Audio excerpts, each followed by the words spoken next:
E hoje falaremos sobre o defensor de Gotham, o maior detetive do mundo, o Cavaleiro das Trevas, conhecido pelo bordão I'm Batman.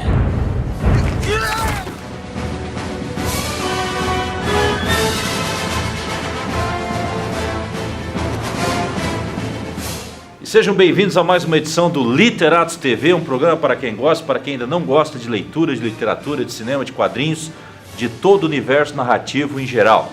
Hoje eu estou aqui com o Fabrício e nós vamos falar sobre... Hoje falaremos sobre um ricaço que às claras é o Bruce Wayne, mas às escuras é o Homem-Morcego, ou mais conhecido como Batman. O Batman, né? Esse personagem, né, que vem desde antanho, né, desde os anos 30, e que ele tem muitas adaptações, né, para o cinema, para as animações, para a televisão, né? Mais especificamente nesse bloco nós vamos falar a respeito, né, dos filmes do Tim Burton, certo? Tim Burton. Por que o Tim Burton? A gente vai começar a falar justamente sobre o Tim Burton, porque o Tim Burton foi o cineasta escolhido na época, no final dos anos 80, justamente para dirigir um filme sobre o Batman. Esse primeiro filme que ele dirigiu em 1989 com o título de Batman. Eu me lembro muito bem dessa época, né? Era uma expectativa muito grande, né? Todos os fãs, os leitores das histórias em quadrinhos, o pessoal, né? Os fãs do cinema também.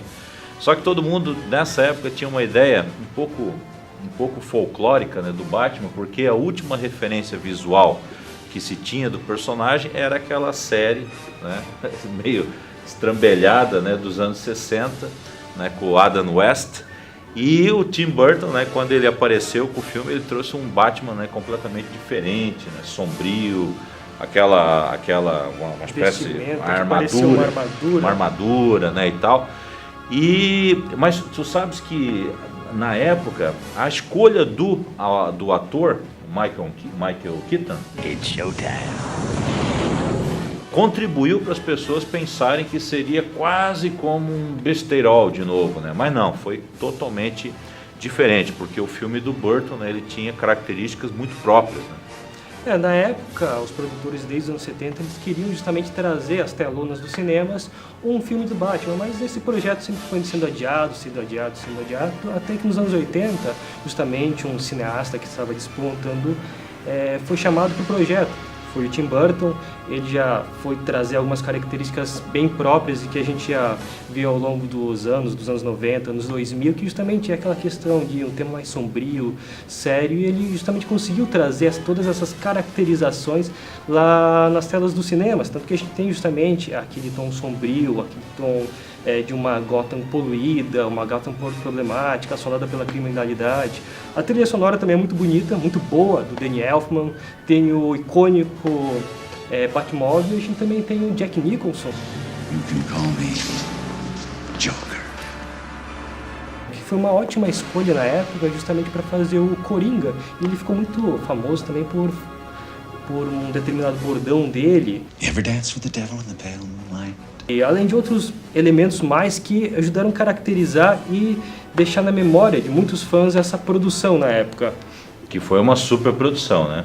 Bom, a gente tem o Michael Keaton como o Batman Bruce Wayne, o Jack Nicholson como o Coringa, nós tínhamos a Kim Basinger, Como a Vicky né? Vale. Isso. E, digamos assim, o resultado geral do filme foi um resultado satisfatório, assim, na tua opinião? O que tu acha? Vendo hoje, né, tantas décadas depois...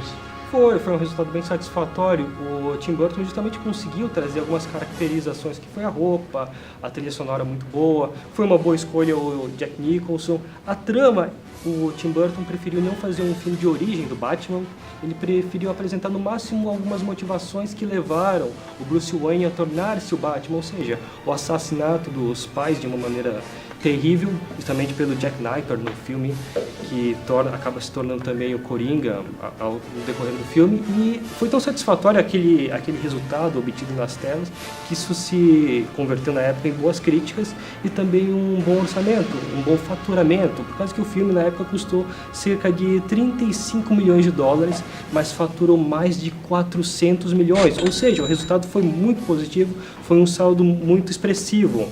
Legal, né? E foi um dos primeiros filmes de super-herói, digamos, a dar certo, né? Porque houve algumas tentativas anteriores, né, que não foram assim muito bem sucedidas, né? Mas depois, né? Aliás, antes disso, né, tu estavas falando que esse filme ele não trata da origem do Batman, mas ele trata, né, fundamentalmente da origem do Coringa, né? Ele acompanha mais de perto a maneira, né, como o Coringa se torna esse super vilão, né? Isso é baseado um pouco de longe, assim, mas em alguns momentos mais de perto na HQ do Alan Moore. A Piada Mortal. A Piada Mortal, né? Que inclusive tem aí para mostrar aqui, ó. Tem aqui, né? A Piada Mortal, né? Numa edição, né, mais recente, em capa dura, né? Com o roteiro do Alan Moore, né? Que esses roteiristas ingleses aí, eles começaram a revitalizar, né, a indústria dos quadrinhos nos Estados Unidos, inclusive, né, alguns personagens icônicos, né, como o Batman, que começaram a ter, né, as suas histórias tão recontadas, e normalmente de maneira mais adulta, né, de maneira mais sombria. Bom, mas o Tim Burton também fez uma sequência. O segundo, né, o Batman, o Retorno. O Batman, né? Retorno, justamente com o sucesso na questão da bilheteria. Não foi somente na bilheteria que o filme foi muito bem sucedido. Ele também vendeu muito bem produtos, brinquedos na época, e também teve na época uma boa venda de VHS, tanto que o filme, se a gente levar em conta tudo isso, ele faturou mais de $1 bilhão. Com tudo isso, não ia ter produtor que não ia querer uma sequência desse filme. E com um resultado tão expressivo, os produtores deram carta branca e uma maior liberdade de produção, de criação para o Tim Burton. Então o Tim Burton teve maior liberdade para criar algo que fosse mais autoral, mais próprio dele, caracterizasse, deixasse muito mais clara a marca do Tim Burton, que a gente conhece tão bem hoje em dia. E nesse segundo filme, né, talvez ainda mais sombrio, né, tivemos o Pinguim, né, Danny DeVito, né, a Michelle Pfeiffer, e claro, né, a Mulher Gato, né, interpretada pela Michelle Pfeiffer, foi muito icônica e até hoje é muito bem lembrada também pelos fãs. Meow.